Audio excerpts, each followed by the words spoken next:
Bueno, hoy vamos a hablar del segundo plano de evaluación semiológica según Henry A., que es el plano de la semiología de la actividad psíquica basal actual. Recordemos, para poner en contexto, que Henry A.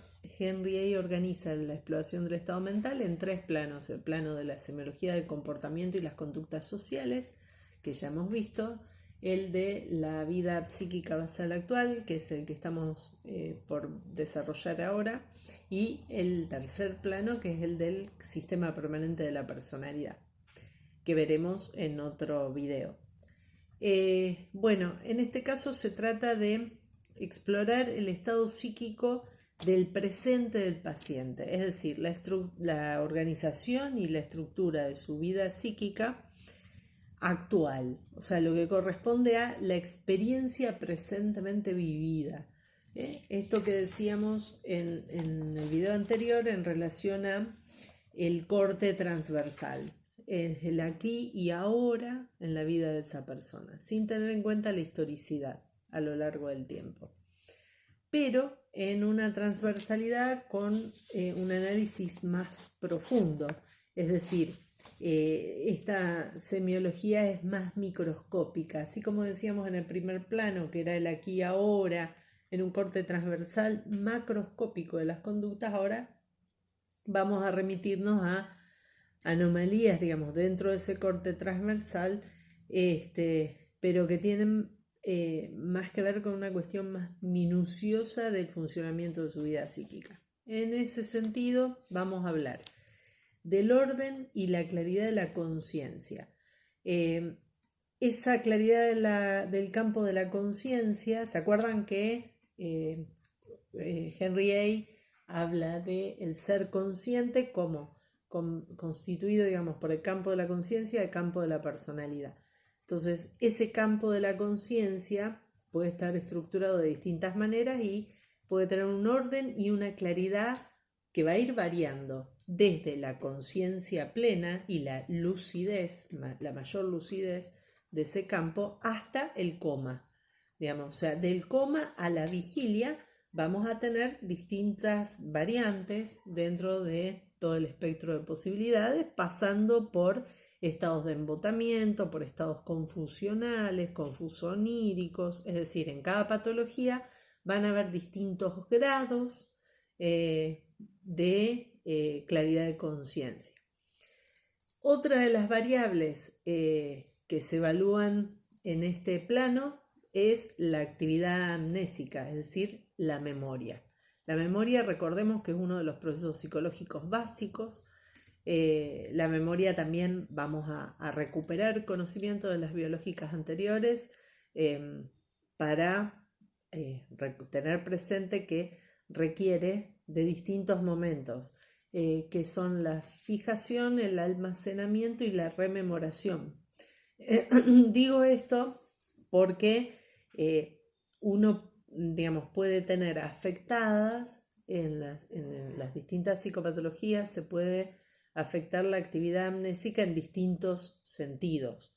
Es decir, por ejemplo, las amnesias pueden ser de distinta clase en función de que afecten a la fijación. En ese caso estamos hablando de una amnesia anterógrada, o sea, cuando lo que afecta es a la fijación de los nuevos recuerdos en el mismo momento que están ocurriendo, digamos, o las amnesias retrógradas, que son las amnesias de evocación, no de fijación. Entonces, las amnesias anterógradas o retrógradas, las hipermnesias y las paramnesias son distintas, o por lo menos las principales formas de alteración. En las paramnesias, digamos, se produce ¿cómo decir?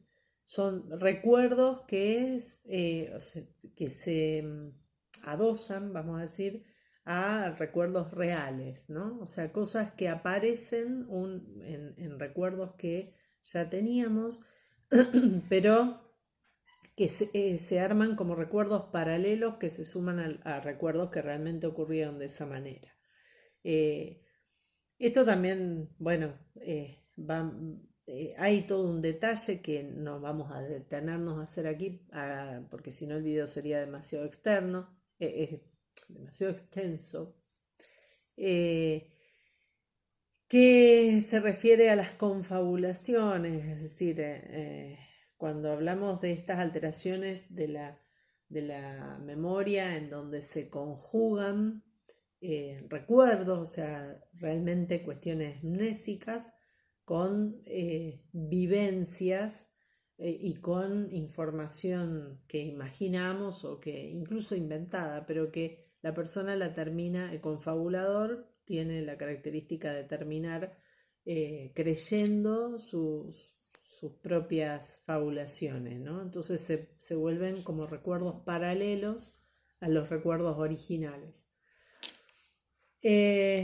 La orientación que puede estar alterada en distintos sentidos, digamos la orientación temporoespacial y la orientación autopsíquica y alopsíquica, es decir, la orientación en el tiempo, el saber en qué momento estamos, desde en qué año, en qué mes, en qué día, qué hora, la orientación espacial, de saber dónde estamos situados, la orientación autopsíquica, que es el saber quién soy, básicamente es el propio reconocimiento, y la orientación alopsíquica, que es la capacidad de poder identificar o reconocer a otras personas que ya conocíamos previamente, claro está.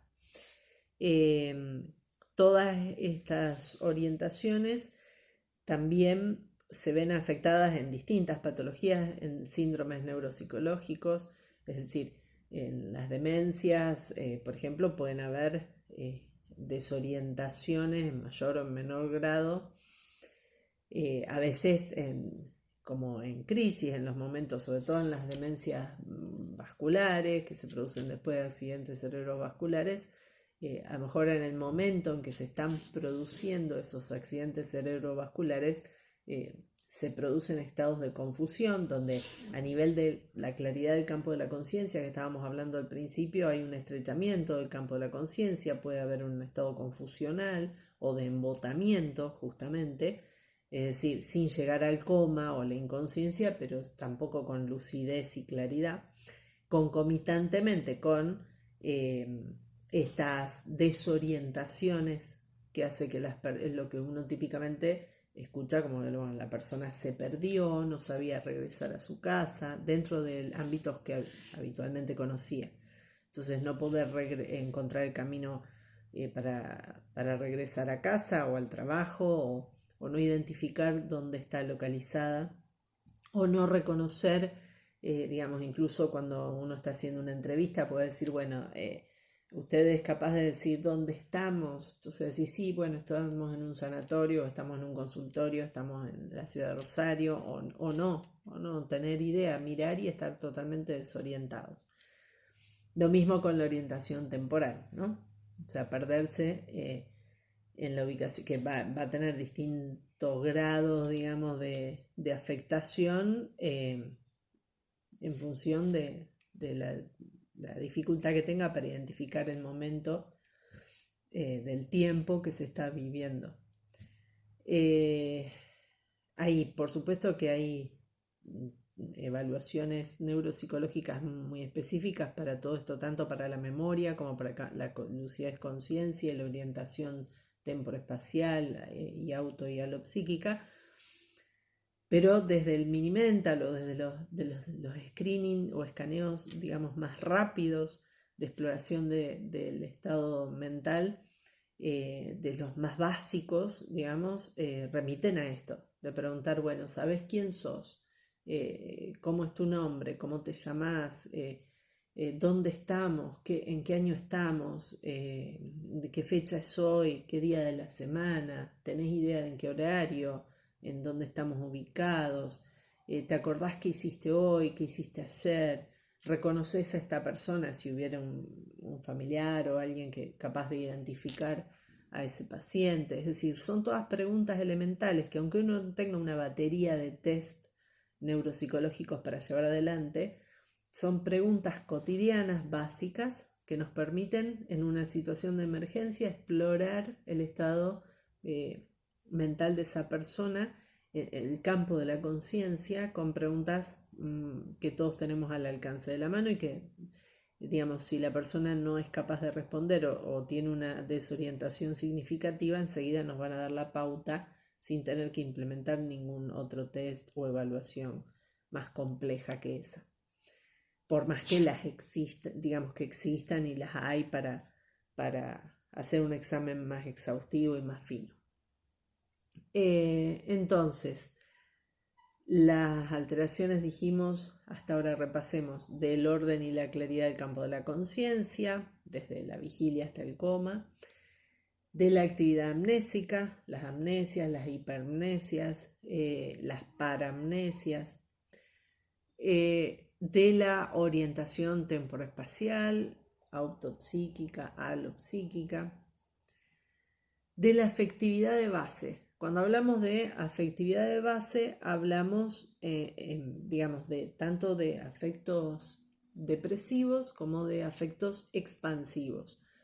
El dolor y la angustia, básicamente, como afectos depresivos, y la alegría, digamos, y el placer dentro de los expansivos, que pueden, por supuesto, cada uno de ellos estar también en distintos gradientes, alterados o afectados de distinta manera. En el caso de esta afectividad, por supuesto que en los trastornos afectivos, como la misma palabra lo indica, van a estar alterados de forma significativa, por ejemplo, en el sentido expansivo, en los accesos de manía, desde una hipomanía, en donde hay una euforia, digamos, es decir, acá es preciso distinguir lo que es euforia de lo que es eutimia. La eutimia es la sensación de bienestar, es decir, cuando la persona tiene la sensación de sentirse bien, de estar contenta, a gusto, pero que no es expansiva, así que no necesita expandir y arrastrar a todo el resto del entorno con su entusiasmo, con su alegría y su bienestar. Es esta cuestión más íntima de, bueno, me siento bien y así estoy bien, ya está, no necesito más nada. La euforia, en cambio, necesita imperiosamente de expandirse al entorno social. Por eso es que la persona que está eufórica tolera mal, digamos, que no se la acompañe en ese sentimiento. Por supuesto que no todo estado de euforia es patológico. Estamos hablando, en el caso de la manía, de una euforia sin motivo aparente. Es decir, a ver, supongamos que ustedes rinden esta materia o se reciben, terminan la facultad o cualquiera de los logros, de objetivos que nos ponen contentos. Digamos, algo que nos sale bien y nos pone eufóricos. Entonces, esa euforia hace que querramos compartirlo y queremos salir a festejar. Entonces llaman a los amigos, hacen en un grupo de WhatsApp, me recibí, bueno, vamos todos a celebrarlo, y están así como reacelerados durante algunos días incluso. Pero hay un motivo aparente. Entonces es un afecto que está exaltado, que está expandido en función, y se hace expansivo, digamos, en función de algo que lo dispara en ese sentido. Ahora, distinto es lo que ocurre en la euforia maníaca. Digamos, en la manía está este afecto expansivo sin motivo aparente y de forma persistente en el tiempo. Entonces, esto que puede parecer agradable, en verdad, en los distintos gradientes que se puede presentar, puede ser altamente conflictivo para la persona y su entorno, porque dentro de estos grados que decíamos, de la euforia, se puede pasar al grado máximo, que es el furor maníaco. Digamos, en el furor maníaco, la persona que está sufriendo ese tipo de crisis directamente no es que tolere mal, digamos, que los otros no compartan su alegría, sino que realmente entra en furia. Es decir, puede tener crisis o accesos de ira muy significativa cuando alguien los quiere bajar de alguna manera, para decirlo entre comillas, de ese estado de euforia en el que se encuentra, o cuando no quieren seguirlos, digamos, en el ritmo de su entusiasmo. Bueno, lo mismo ocurre con los afectos depresivos. Una cosa es la tristeza, el dolor, la angustia que uno puede experimentar, por ejemplo, en una situación de duelo, que es un afecto depresivo, pero que es normal, digamos que no lo tenemos que puntuar como una cuestión patológica, pero sí cuando esos afectos se encuentran deprimidos sin motivo aparente y son persistentes, porque malos días podemos tener todos, sentirnos angustiados, sentirnos desmotivados. Este afecto depresivo puede presentarse sin motivo incluso en algún momento, pero si esto persiste en el tiempo de manera sostenida y es algo que la persona no es capaz de revertir y se va profundizando también en distintos gradientes, porque no es lo mismo, digamos, en un estado, en una depresión leve que en un estado melancólico, que también puede tener distinta severidad, digamos.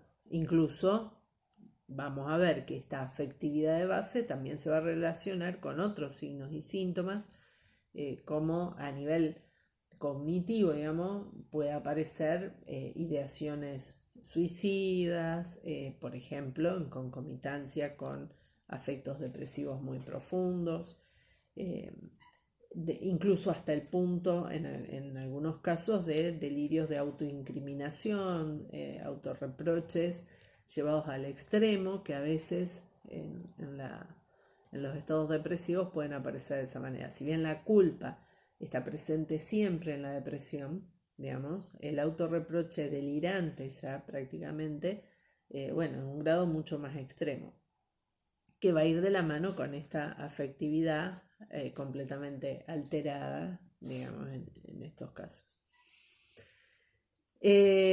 Bueno, ¿qué más tenemos aquí? Yo siempre voy con un esquema para no dejar nada de lado, para ir consultándolo. La actividad sintética elemental, es decir, los procesos o la capacidad de abstracción, la actividad sintética de base, en relación a las operaciones, a la inteligencia. La abstracción ya dijimos, los esquemas ideoverbales, el curso de pensamiento. Cuando hablamos del curso de pensamiento, ya que estábamos hablando de depresión y de manía, en relación a los afectos, el curso de pensamiento, ustedes saben que puede, por ejemplo, estar afectado en el caso de la depresión con un enlentecimiento de los procesos psíquicos, que se llama bradipsiquia, por el contrario a lo que ocurre en la manía, en donde hay una aceleración de esos procesos psíquicos, que se conoce como taquipsiquia. Es decir, así como hablamos a nivel de frecuencia cardíaca, hablamos de taquicardia cuando hay una aceleración de la frecuencia cardíaca, y de bradicardia cuando hay un enlentecimiento. Bueno, acá es taquipsiquia o bradipsiquia según la velocidad, el ritmo del curso de pensamiento, ¿sí? Bueno, las alteraciones de la percepción. En las alteraciones de la percepción tenemos, bueno, varias. Ustedes van a encontrar un detalle bastante minucioso en el texto, pero lo fundamental es que puedan identificar, por ejemplo, que a nivel perceptual pueden haber ilusiones. Las ilusiones son percepciones distorsionadas de un objeto real. Las alucinaciones, que son percepciones sin objeto, esto es lo que decimos alucinaciones psicosensoriales, ¿no? Las que estrictamente constituyen una alteración de la percepción. ¿Por qué digo eso? Porque también pueden presentarse las alucinaciones psíquicas o intrapsíquicas o pseudoalucinaciones. Es importante que puedan distinguir las alucinaciones de las pseudoalucinaciones. La diferencia, como lo van a encontrar expresado en el texto, pero a veces les cuesta un poco comprenderlo según la descripción del propio Henry, es que en las pseudoalucinaciones, digamos, la persona no sitúa el estímulo proveniente del exterior, sino que reconoce este estímulo como lo que es una representación intrapsíquica. A ver, vamos a poner un ejemplo para que se pueda comprender un poco mejor. Si yo en este momento estuviera con alguno de ustedes acá, y entonces les dijera que escucho que que están gritando mi nombre. Y entonces ustedes me dijeran que no lo escuchan, que no escuchan nada de lo que yo digo que estoy escuchando. Pueden pasar dos cosas. Uno, que yo les diga, pero ¿cómo no escuchás? Si escucha, presta atención, no puede ser que no lo escuches porque se escucha claramente como están gritando mi nombre. ¿Eso qué quiere decir? Que yo estoy situando el estímulo en el exterior, es decir, que yo presumo que hay realmente un sonido, una voz externa a mí y que así como yo la escucho, ustedes también deberían estar escuchándola. Eso es una alucinación. En una pseudoalucinación, ante la misma situación en la que yo les puedo decir, uy, están gritando mi nombre, ustedes podrían decirme, no, bueno, nuevamente, pero yo no escucho nada. Entonces yo podría contestar, no, claro, no lo van a escuchar, porque eso está en mi mente, lo escucho nada más que yo. Si yo digo y entiendo y reconozco y admito que eso solo son voces que estoy escuchando en mi mente y que nada más las voy a escuchar en mi cabeza, esos son representaciones intrapsíquicas. Por eso es que decimos alucinaciones psíquicas o pseudo alucinaciones. ¿Por qué pseudo? Porque en realidad no estoy haciendo intervenir, digamos, al aparato de los sentidos, no estoy ubicando el estímulo en el entorno del mundo exterior, por lo cual no serían auténticamente lo que se llama una alucinación. Bien, eso en cuanto a alteraciones de la percepción. Después vamos a tener la semiología psicomotora o las alteraciones psicomotoras. Ahí normalmente estamos habituados a pensar en la catatonía, pero tenemos que saber que, digamos, en la catatonía misma hay todo un espectro que no solo se trata del estupor catatónico que uno está acostumbrado a pensar en esta cosa de la inmovilidad, digamos, o de los movimientos estereotipados, sino que puede haber en el otro extremo la agitación catatónica, es decir, todo lo que comprometa al movimiento. Por eso es que decimos que son cuestiones psicomotoras, digamos, ¿no? Porque el movimiento es lo que va a estar en uno o en otro. Fíjense como que en todo lo que estamos enunciando siempre se trata de un espectro, es decir, de posibilidades de distintos grados de alteración dentro de la misma función que está trastocada. Bien, y bueno, creo que con eso medianamente reunimos lo que es la experiencia patológica, ¿no? En cuanto a la desorganización estructural de la experiencia de forma patológica en la experiencia presente. Eso es lo que evaluamos, si no olvido ninguna cuestión, creería que a nivel digamos general está todo incluido, por lo menos de esta forma muy resumida y acotada para no ser tan extenso el video. En el próximo vamos a estar hablando de la semiología del campo de la personalidad, del sistema permanente de la personalidad.